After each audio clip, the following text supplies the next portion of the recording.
이사야 35장 말씀입니다.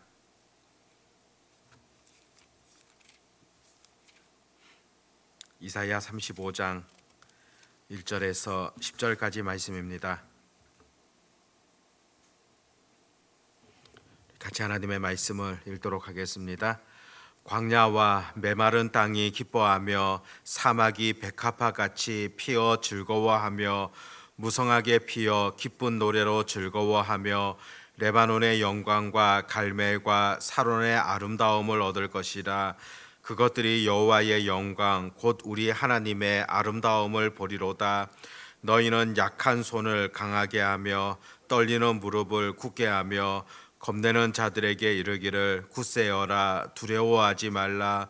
보라, 너희 하나님이 오사 보복하시며 갚아주실 것이라. 하나님이 오사 너희를 구하시리라 하라. 그때에 맹인의 눈이 밝을 것이며 못 듣는 사람의 귀가 열릴 것이며 그때에 저는 자는 사슴같이 들 것이며 말 못하는 자의 혀는 노래하리니 이는 광야에서 물이 솟겠고 사막에서 시내가 흐를 것임이라. 뜨거운 사막이 변하여 못이 될 것이며 메마른 땅이 변하여 원천이 될 것이며 승냥이의 눕던 곳에 풀과 갈대와 부들이 날 것이며 거기에 대로가 있어 그 길을 거룩한 길이라 일컫는 바 되리니 깨끗하지 못한 자는 지나가지 못하겠고 오직 구속함을 입은 자들을 위하여 있게 될 것이라. 우매한 행위는 그 길로 다니지 못할 것이며 거기에는 사자가 없고 사나운 짐승이 그리로 올라가지 아니하므로 그것을 만나지 못하겠고 오직 구속함을 받은 자만 그리로 행할 것이며 여호와의 속량함을 받은 자들이 돌아오되 노래하며 시온에 이르러 그들의 머리 위에 영영한 희락을 띠고 기쁨과 즐거움을 얻으리니 슬픔과 탄식이 사라지리로다. 아멘.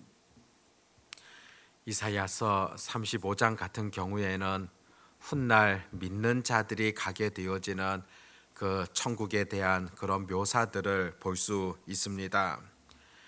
예전에 천국 가면은 주로 어떻게 그렇게 표현하며 묘사했었습니까?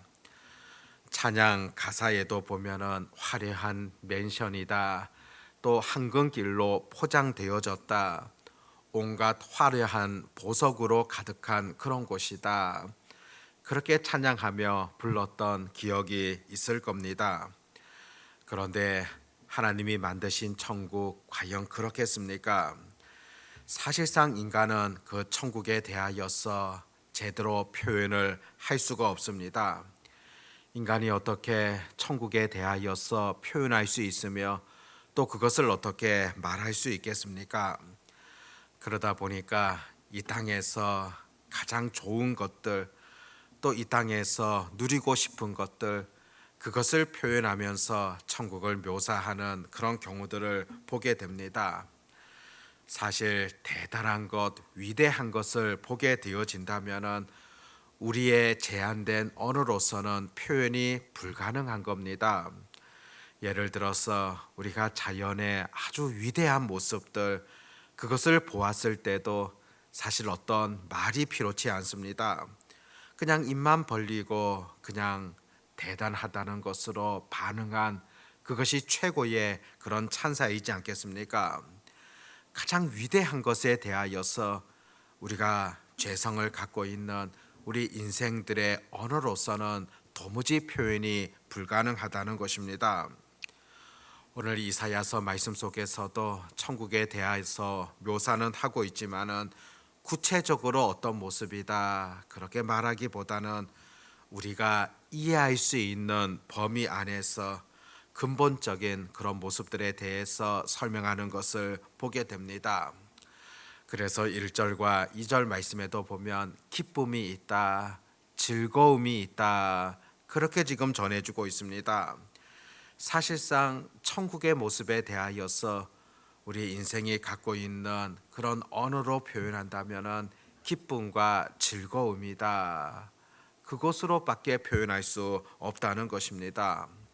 세상이 줄 수 있는 그런 기쁨, 은혜가 아니라 하나님만이 주실 수 있는 그런 기쁨이며 즐거움이다. 그렇게 볼 수가 있습니다. 1절 말씀에 보면 광야와 메마른 땅이 기뻐하며 사막이 백합화같이 피워 즐거워하며, 광야와 메마른 땅이 기뻐한다. 광야와 메마름이라는 것은 삭막한 것을 잘 보여주지 않습니까? 기쁨과는 완전히 대비되어지는 것 같은데, 바로 이 땅의 모습과 천국을 지금 대비시키고 있습니다. 이 땅과는 비교할 수 없는 그런 기쁨이 가득한 곳으로, 즐거움이 가득한 곳으로 그렇게 묘사하고 있는 것을 보게 됩니다. 그리고 그곳은 하나님의 영광이 가득하다, 2절에서 기록하고 있습니다. 그곳에서 그 하나님의 영광, 그 아름다움을 볼 수 있다는 것이며, 그곳에서 하나님의 위대하심에 대하여서도 분명 깨닫게 되어진다는 겁니다. 고린도전서 13장 12절 말씀을 보면, 지금은 거울로 보는 것 같이 희미하나 그때에는 얼굴과 얼굴을 대하여 볼 것이요, 지금은 내가 부분적으로 아나 그때에는 주께서 나를 아신 것 같이 내가 온전히 알리라. 천국에서는 하나님과 대면할 것이며, 천국에서는 그 모든 것에 대하여서 분명히 깨닫게 되어진다는 겁니다. 지금은 우리가 거울로 보는 것 같이 희미하고, 또 지금은 희미하게 그렇게 이해할 수 있지만은, 우리 주님을 만나게 되어지는 그 순간이 된다면 모든 것을 분명하게 알게 될 것임을 성경은 가르쳐 주는 겁니다. 사실 우리가 이 땅을 살아나가면서 이해하지 못하는 그런 일들 참 많지 않습니까? 사람의 생각으로는 받아들이기 힘든 그런 경우들도 우리가 이 땅 속에서는 경험하게 되어집니다.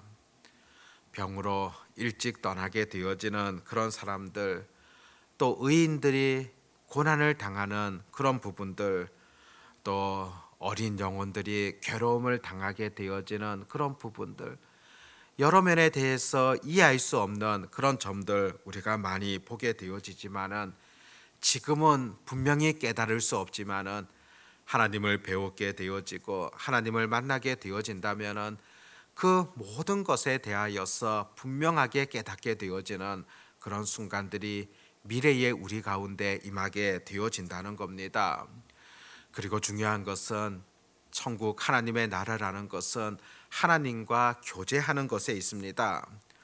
인생이 생각할 때 어떤 황금길이다, 보석길이다, 그것이 중요한 것 아니라 그 나라는 하나님과 진실되게 교제할 수 있다는 그런 것이 바로 천국의 핵심이라는 겁니다. 하나님과 영원토록 교제할 수 있다는 것, 얼마나 큰 기쁨이며 영광이겠습니까? 그런 점에서 우리가 천국에 대하여서 사모하는 것은 영원토록 하나님과 교제할 수 있는 그것이라는 것을 잊지 않아야 됩니다. 실제로 우리가 이 땅 가운데서도 좋은 사람들과 교제할 때 참 기쁨을 얻는 그런 경우들이 있지 않습니까? 또 좋은 사람들과 대화하다 보면은 내가 위로가 되어지고 소망이 되어지는 그런 경우들을 경험할 수 있을 겁니다. 그렇다면은 가장 뛰어나시고 완벽하신 하나님과 교제한다, 그것이야말로 인생들에게 주게 되어지는 그 즐거움이라는 것은 그 어떤 것과도 비교할 수 없는 겁니다. 그리고 그 하나님의 나라 3절부터 보면 놀라운 회복이 일어나게 될 것임을 그렇게 기록하고 있습니다. 이 땅의 모든 괴로움들, 그런 모든 아픔들 하나님이 갚아주실 것임을 그렇게 표현하며, 4절에서는 겁내는 자들에게 이르기를 굳세어라, 두려워하지 말라, 보라 너희 하나님이 오사 보복하시며 갚아주실 것이라, 하나님이 오사 너희를 구하시리라 하라. 그러면서 5절에서는 맹인이 보게 될 것이며 못 듣는 사람의 귀가 열리게 될 것이고, 저는 자가 뛰게 되어지고 말 못하는 자가 노래하게 될 것이다. 나아가서 광야에서 물이 솟으며 사막에서 시내가 흐를 것임을 선포하고 있는 말씀을 듣게 되어집니다. 대단한 역사가 펼쳐지게 되어지는 그런 하나님의 나라이지 않습니까? 이 땅의 고통과 아픔과는 대비되어지는 영광스러움이 가득하다는 것을 표현하고 있습니다. 실제로 이와 같은 말씀들은 예수님께서 이 땅 가운데 오셨을 때 나타났던 그런 현상들이지 않습니까? 병자가 고침을 받게 되어지고 노임을 받게 되어지는 그런 일들이 일어나게 되어졌습니다. 그 예수님 오셨을 때 이와 같은 일들이 있었다는 것, 무엇을 표현해 주고 있겠습니까? 바로 예수님께서 부분적으로 이 땅 가운데 하나님의 나라 사람들이 맛보게 해 주셨다고 한다면은, 예수님께서 재림하시게 되어지는 그날이 되어지면 영원토록 그것이 이루어진다는 것을 보여주셨습니다. 그 천국의 모습의 한 부분을 우리 예수님께서 바로 보여주셨다는 겁니다. 세상이 주는 눈물과 고통과 아픔이 없는 그런 곳들, 그것이 완전히 사라지게 되어지며 또 하나님께서 만져주실 것이다, 분명하게 말씀을 통하여서 전해주고 있습니다. 그렇기 때문에 3절 말씀에서 보여주듯이 너희는 약한 손을 강하게 하며 떨리는 무릎을 굳게 하라. 그 천국에 대한 그 소망이 있기 때문에 우리는 오히려 지금 힘든 것들을 통하여 낙심치 말아야 된다는 것입니다.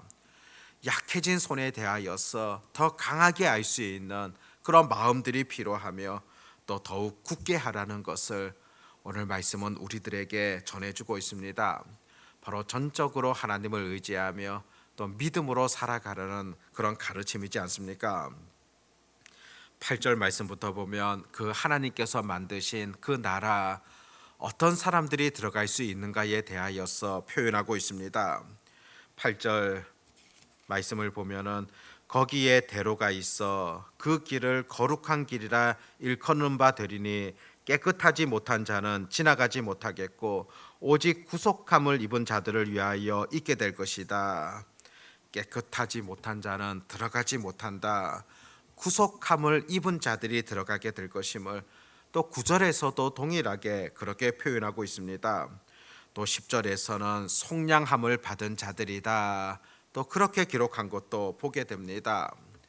하나님께서 불러주신 자들, 또 하나님의 은혜를 통하여서 구원받은 자들, 그 속량함을 입은 자들, 그들이 바로 이 나라에 들어갈 수 있다는 것을 선지자는 분명하게 전해주는 것을 듣게 되어집니다. 천국, 또 미래에 이루어지게 되어지는 하나님의 나라, 그것을 생각할 때마다 시 한 편이 기억나곤 합니다. 바로 천상병 시인이 쓴 귀천이라는 그런 시인데, 잘 아는 시인데 한번 들어보십시오. 나 하늘로 돌아가리라. 새벽빛 와 닿으면 쓰러지는 이슬 더불어 손에 손을 잡고 나 하늘로 돌아가리라. 노을빛 함께 단 둘이서 기슭에서 놀다가 구름 손짓하면은 나 하늘로 돌아가리라. 아름다운 이 세상 소풍 끝내는 날 가서 아름다웠더라고 말하리라. 하나님께서 부르시게 되어지는 그날이 되어지면은 나 하늘로 돌아가리라 그러면서 이 땅을 표현하기를 소풍이다, 그렇게 표현하고 있습니다. 이 땅의 삶을 소풍이라고 표현하면서 그 소풍을 마치고 하나님께서 부르시는 그날이 되어지면은 모든 것을 다 떨쳐두고 내 그 땅에 나아가리라, 그렇게 고백하고 있습니다. 실제로 천상병 시인 같은 경우는 이 땅의 삶 자체가 편안했던 거 결코 아닙니다. 여러 일들을 통하여서 고난과 역경의 그런 날들을 보냈음에도 불구하고 이 땅의 삶 자체는 소풍이었다, 어려움의 삶이었지만은 그럼에도 자신이 돌아갈 곳이 있다는 것을 바라보며 그 천국을 사모했던 것을 보게 되어집니다. 그리고 오히려 소풍 같은 이 땅의 그 삶도 아름다웠다고 그렇게 고백하겠다고 말해주고 있습니다.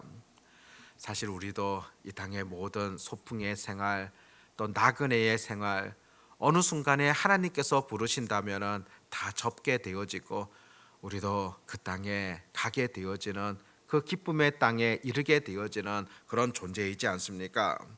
그렇기 때문에 우리가 이 땅에서 천만 년 그렇게 살 것처럼 이 땅의 모든 것을 쌓게 되어지는 어리석은 삶이 되지 말아야 된다는 겁니다. 여기에다가 무조건 헛된 욕망의 탑을 끝까지 쌓아간다거나 잘못된 교만의 탑을 여기에 끝까지 쌓아간다거나 여기에서만 높은 물질의 탑만 쌓아가게 되어지는 그런 어리석은 인생이 되지 말아야 된다는 겁니다. 무엇보다도 천국의 소망을 가지고 살아갈 수 있기를 바라고, 이 땅이 완전하지 않다 보니까 여러 어려움들도 있지만은 오히려 그때 약한 손을 강하게 알 수 있는 그 천국의 소망을 가지고 더 주님을 의지하게 되어지는 그런 삶이 우리에게 필요하다는 것을 말씀은 분명하게 가르쳐 주고 있습니다. 오늘 말씀을 우리 또한 기억하면서 다시금 그 천국에 대한 소망감을 가지고 또 이 땅을 더욱더 힘있게 살아갈 수 있는, 또 이 땅에서 주어진 역할을 다할 수 있는 그런 은혜가 우리 모두에게 있어지기를 바랍니다. 기도하겠습니다. 하나님 아버지, 선지자를 통하여서 들려주시는 그런 하나님의 말씀들을 분명 우리가 다시금 깨닫게 되어집니다. 아버지 하나님, 우리가 이 땅이 전부가 아니라 하나님께서 만드신 영원한 나라가 있다는 것을 다시금 우리가 믿음으로 바라보게 되어집니다. 여기에 모든 소망을 삼게 되어지고 이 땅의 모든 인생의 잘못된 탑들을 쌓아가게 되어지는 어리석은 인생이 아니라 보다 더 지혜롭게 살아갈 수 있는 주의 자녀들 되게 해 주시옵고, 또 하나님께서 바라시는 바들을 이 땅 가운데 잘 감당하며 또 하나님께서 맡겨주신 그 사명들을 이 땅 가운데서 아름답게 실천할 수 있는 주의 자녀들 되게 해 주시기를 간절히 소망합니다. 아버지 하나님, 무엇보다도 또 현재의 여러 어려움들 또 힘든 일들 속에서도 기도에 무릎을 강하게 하게 하시고 또 약한 손들을 강하게 할 수 있는 그런 은혜가 있게 해 주시기를 간절히 소망합니다. 어떤 상황 속에서도 소망을 잃지 아니하도록 도와주시옵고, 전능하신 하나님께서 전적으로 우리의 길들을 이끌어 가신다는 사실들을 놓치지 아니하는 그런 은혜가 있게 해 주시옵소서. 아버지 하나님, 오늘도 기도하는 자들에게 약속하신 풍성한 은혜를 더하여 주시옵고, 또 기도할 때 하나님의 뜻 안에서 아름답게 기도하게 하시고, 또 기도할 때 성령 하나님께서 들려주시는 그런 은혜들 또 놀라운 능력들을 경험할 수 있도록 하나님 지켜주시기를 간절히 소망합니다. 오늘도 이렇게 기도로 하루를 시작하게 되어집니다. 오늘 하루의 모든 삶들 주님께서 지켜주시고 붙들어 주시옵시고, 또 주의 뜻에 합당한 그런 일들을 잘 행할 수 있는 그런 은혜가 있게 해 주시옵소서. 부르짖는 자들마다 하나님의 놀라운 은혜와 복을 더하여 주시옵소서. 흥덕 향상의 모든 지체들 하나님의 능력의 손으로 늘 어루만져 주시옵고, 어떤 상황 속에서 흔들리지 아니하며 믿음으로 살아갈 수 있도록 인도하여 주시옵시고, 특별히 병으로 인하여 고통당하며 힘들어하는 자들 가운데 하나님 놀라운 능력을 베풀어 주시기를 간절히 소망합니다. 건강 때문에 더 큰 어려움 당하지 아니하도록 도와주시옵고, 또 하나님의 만져주시는 그런 손길들을 경험케 하여 주시옵시고, 그런 가운데 그 놀랍게 베풀어 주신 하나님의 은혜들을 또 만방에 전파하며 또 많은 사람들에게 간증할 수 있도록 인도해 주시옵소서. 오늘도 우리와 함께 하시는 하나님의 놀라운 은혜를 찬송하옵고 우리 주 예수님의 이름으로 기도드립니다. 아멘.